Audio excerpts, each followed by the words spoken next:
तर या अगोदरच आम्ही जाहीर केलं होतं की 16 तारखेला पूनम गेट पर्यंत हा मोर्चा जाईल आणि कलेक्टरला शिष्टमंडळ भेटेल.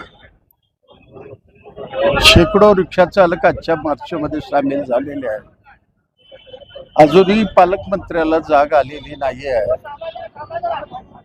विश्वरत्न बाबासाहेब आंबेडकर यांच्या ऐतिहासिक मिरवणुकीची आम्ही वाट पाहत आहे. ती मिरवणूक संपल्यावर आमच्या कृती समितीची बैठक होईल आणि सोलापूर बंद असं होईल. राज्याच्या मुख्यमंत्र्याला बोलावं लागेल अशा पद्धतीचं बंद केल्याशिवाय आम्ही राहणार नाही. त्या तयारीचं पाऊल म्हणून आम्ही चाललेलं आहे. काय मागणी आहे नेमकी? कशा आमची पद्धतीने रिक्षा केवळ चालकांच्या एकच अडचणी मागणी आहे.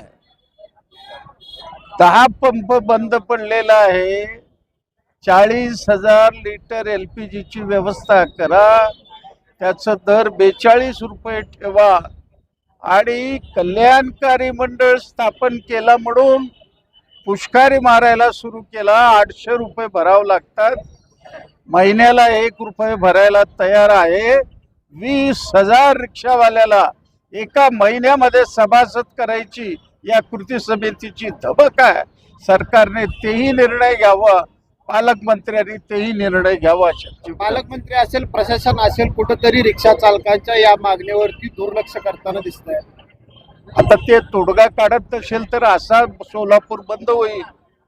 मग मुख्यमंत्र्याला तोंड उघडावं लागेल.